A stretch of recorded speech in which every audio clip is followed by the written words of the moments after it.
આજે આપણે chocolate cookies બનાવવા જઈ રહ્યા છે. એની માટે છે લીધેલો સામાન અહીંયા તમને દેખાડ્યો છે મેં. આપણે સૌપ્રથમ બધા લોટને ડ્રાય જે ઇન્ગ્રીડિયન્ટ્સ છે બધું ચાળી લઈશું. એની માટે અહીંયા ઘડી મેં લીધેલો છે રાગીનો લોટ છે. આ 1 વાટકી રાગીનો લોટ લીધો છે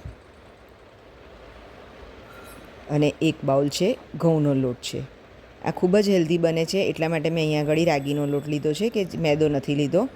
1 ટીસ્પૂન બેકિંગ પાવડર લીધો છે અને ½ ટીસ્પૂન બેકિંગ સોડા લીધેલો છે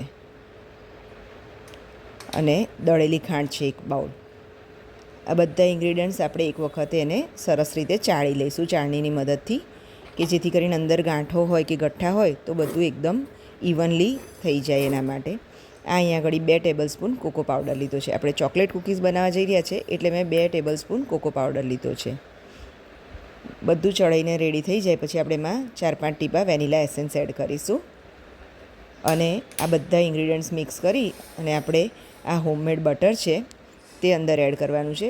બટર 2 થી 3 ટેબલસ્પૂન નાખવાનું છે, જેનાથી આપણને પ્રોપર બાઇન્ડિંગ મળી જાય. આપણે લોટ છે તે બધો મિક્સ કરી અને બટરથી જ બાઇન્ડિંગ આપવાનું છે એને. પછી જરૂર લાગશે તો આપણે એમાં દૂધ 1-2 ચમચી એડ કરીશું. હવે આપણે આ બધું પ્રોપરલી મિક્સ કરી લઈએ. આ કૂકીઝ સ્વાદમાં ખૂબ જ સરસ લાગતા હોય છે. આ બધું આપણું મિક્સ થઈને રેડી છે, પણ હજુ તમે જોઈ શકો છો કે થોડુંક ડ્રાય લાગે છે, એટલે આપણે 2 ચમચી જેટલું અંદર દૂધ રેડીશું. તમને 2 ચમચી જેટલું લાગે તો 2 ચમચી, કદાચ 1 ચમચી વધારે લોટની પર ડિપેન્ડ છે તો એડ કરવાનું થાય તો કરી લેવાનું. હવે આપણે એને પ્રોપરલી મસળી લઈશું. તમે જોઈ શકો છો સરસ લોટ બંધાઈને રેડી છે ડો આપણો. હવે એને હાથથી આપણે કૂકીઝનો શેપ આપી દઈશું. હું અહીંયા આગળ આ કૂકીઝ ઓવનમાં નથી બનાવતી, હું ગેસ ઉપર જ બનાવી રહી છું. આ રીતે આપણે આપણા બધા જ કૂકીઝને શેપ આપીને રેડી કરી લેવાના છે. તમે જોઈ શકો છો બધા કૂકીઝ આપણા વાળીને રેડી છે.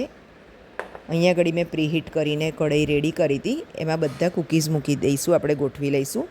મેં અહીંયા ડીશને ગ્રીસ કરેલી છે બટરથી. આ રીતે આપણે બધા જ કૂકીઝ અંદરે કરી દેવાના છે અને હવે આપણે એને ઢાંકણ ઢાંકી દઈશું. લગભગ 10 થી 15 મિનિટમાં આપણા કૂકીઝ તમે જોઈ શકો છો એકદમ સરસ રેડી છે.